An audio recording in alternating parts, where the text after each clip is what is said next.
Hello students, कैसे हैं आप सभी। स्वागत है आप सभी का हमारे यूट्यूब चैनल पर। जैसा कि आप सभी को पता है, हम क्या है यूपी टेट के लिए एक टेस्ट सीरीज चला रहे हैं जिसमें हम प्रीवियस ईयर के क्वेश्चंस को सॉल्व कर रहे हैं। तो फर्स्ट टेस्ट जो हमारा था वो पेडागोजी का था, जिसमें हमने 30 क्वेश्चंस को कवर किया था। आज हमारी नेक्स्ट वीडियो में हम हिंदी के 30 क्वेश्चंस को कवर करने वाले हैं। वीडियो अगर पसंद आए तो मुझे जरूर बताइएगा और चैनल को सब्सक्राइब कीजिएगा। ठीक है, चलते हैं वीडियो में आगे। और ये रहा हमारा पहला क्वेश्चन। पंकज में कौन सा समाज है? इसका आंसर है सी, बहुब्रीहि समास। क्योंकि पंख प्लस जा, इस पंख का मतलब होता है कीचड़ और ये जा का मतलब होता है जन्मा, यानी कीचड़ से जो जन्मा जो कमल। यानी इन दोनों ही पदों का जो अर्थ है वो इसके विग्रह में अलग निकल रहा है। तो इस ये कौन सा समास है? बहुब्रीहि समास है। नेक्स्ट क्वेश्चन पे चलते हैं। आयोगवाह कहा जाता है। देखिए, आयोगवाह हमारे कौन से हैं? अनुस्वार एवं विसर्ग को। इन्हें क्या कहते हैं? आयोगवाह। अनुस्वार हम ऐसे लगाते हैं और विसर्ग ये। ठीक है, नेक्स्ट। एक और अजगर ही लखी एक और मृग राय, विकल बटोही बीछी प्रयहु मूर्छा छाय। इन पंक्तियों में रस कौन सा है? देखिए, यहाँ पे देखिए अजगर की बात हो रही है, ठीक है, और मृग राय यानी सिंह शेर की बात हो रही है, जिसे देखकर बटोही यानी घूमने वाला मूर्छा खा के गिर गया है, यानी बेहोश हो गया है। तो ये भयानक रस है, ठीक है, डर से रिलेटेड है। नेक्स्ट। से विभक्ति निम्न में से किस कारक के लिए प्रयुक्त होता है? तो ये होता है करण कारक से। ठीक है, किसी कार्य के साधन को करण कारक कहते हैं। जैसे कलम से लिखना, यानी किसी कार्य को किस साधन से हम कर रहे हैं उसके लिए से विभक्ति का इस्तेमाल किया जाता है। उसने नहाकर भोजन किया, इस वाक्य में नहाकर किस क्रिया का उदाहरण है? तो ये है पूर्वकालिक क्रिया, यानी नहाने का जो कार्य है वो भोजन खाने से पहले हुआ है। ठीक है, नेक्स्ट क्वेश्चन। सूफी संतों की शैली कौन सी है? इनकी शैली है मसनवी। नेक्स्ट। गुड़िया भीतर गुड़िया के रचनाकार कौन है? इसके रचनाकार हैं मैत्रेयी पुष्पा। बी हमारा करेक्ट आंसर है। नेक्स्ट। 100 अजान और एक सुजान के रचनाकार का नाम बताइए। इसके रचनाकार हैं Balmukund Gupt. A is the correct answer. Next question. Goswami Tulsidas ji का निधन वाराणसी के किस घाट पर हुआ था? इनका हुआ है, बी हमारा आंसर है, 80 घाट पर। ठीक है, नेक्स्ट। भक्तमाल के रचनाकार कौन है? भक्तमाल के रचनाकार हैं नाभा दास। डी हमारा करेक्ट आंसर है। कौन सा वाक्य शुद्ध है? गलियों को चौड़ा करना आवश्यक है, परशुराम के क्रोधाग्नि ने क्षत्रियों को जला दिया, वृक्षों पर कोयल कूक रही है, खेतों में लंबे लंबे घास उगाए हैं। देखिए, ये लंबे लंबे नहीं, लंबी लंबी घास होगी। वृक्षों पर कोयल कूक रही है, वृक्षों पर नहीं, वृक्ष पर। परशुराम की क्रोधाग्नि, परशुराम की नहीं, परशुराम की, यानी कि ये तीनों ही सेंटेंस गलत है। गलियों को चौड़ा करना आवश्यक है, ये हमारा सही आंसर है। ठीक है, नेक्स्ट क्वेश्चन चलते हैं। विद्यार्थी में कौन सी संधि है?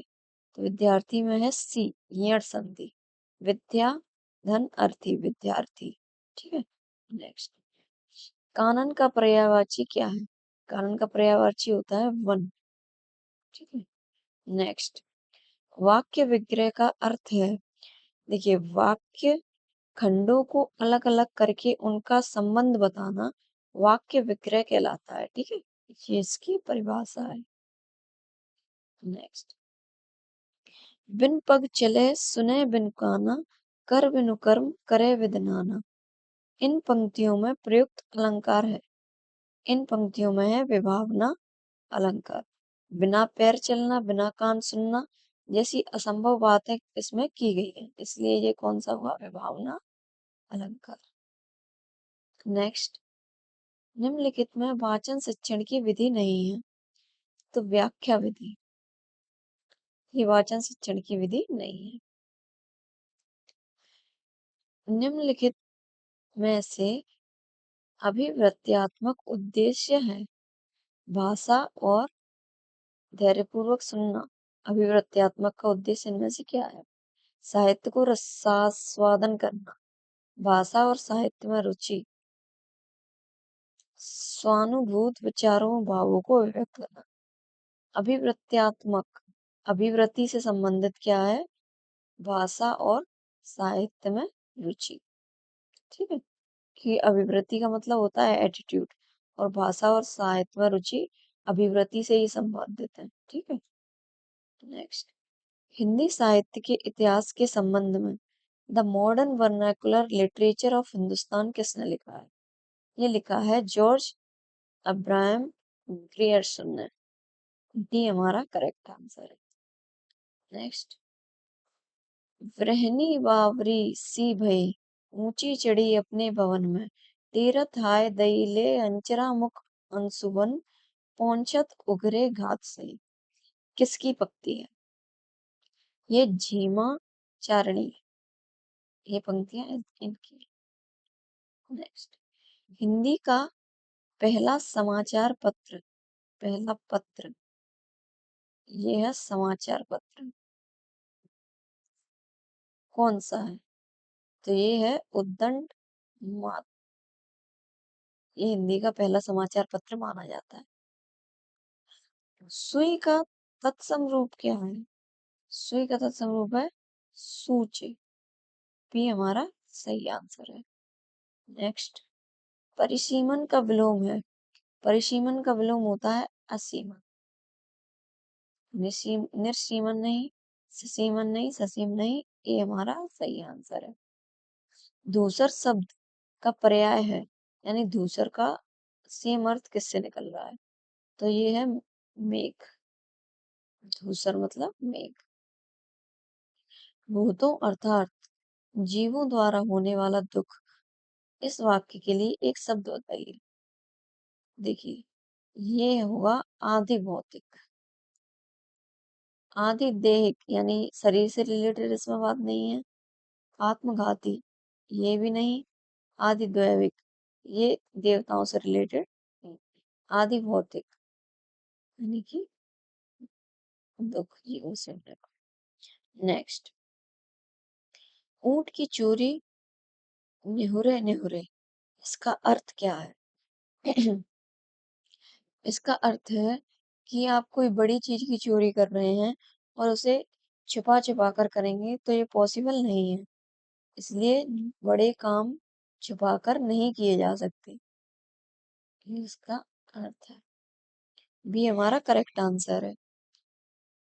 धर्म पालन करने में बाधा डालने वाली प्रवृत्तियां कौन सी हैं? देखिए, कमजोर मन, उद्देश्य का निश्चित ना होना तथा चंचल मनोवृत्ति, ये धर्म के पालन में बाधा डालने वाली प्रवृत्तियां हैं। ठीक है। नेक्स्ट क्वेश्चन, संसार के बड़े बड़े लोगों ने सबसे श्रेष्ठ क्या माना है? परोपकार को, सदाचार को, अपने कर्तव्य को, या उत्तम चरित्र को? देखिए, बड़े बड़े लोगों ने, या जितना भी हम कहें दर्शन शास्त्रियों ने भी उत्तम चरित्र को सबसे श्रेष्ठ माना है। नेक्स्ट क्वेश्चन है हमारा, निर्बलता शब्द में उपसर्ग और प्रत्यय का सही विकल्प है? तो ये है निर धन बल धन ता, ये हमारा करेक्ट आंसर है। डी, निर धन बल प्लस ता, इसमें ये हमारा क्या हुआ? प्रत्यय, और ये हमारा उपसर्ग।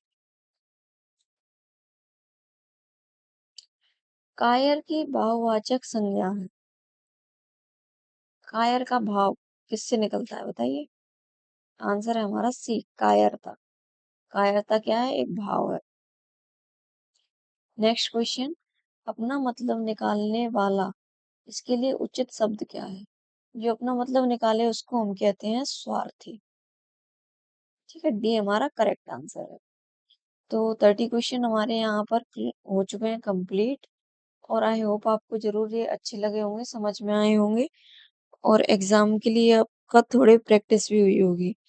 अगर क्वेश्चन अच्छे लगे हों और आप आगे भी ऐसे क्वेश्चन चाहते हो तो हमें कमेंट करके जरूर बताइएगा, और वीडियो को लाइक शेयर और सब्सक्राइब जरूर करिएगा। थैंक यू सो मच, मिलते हैं अगली वीडियो में जिसमें हम इंग्लिश के 30 क्वेश्चंस को सॉल्व करेंगे।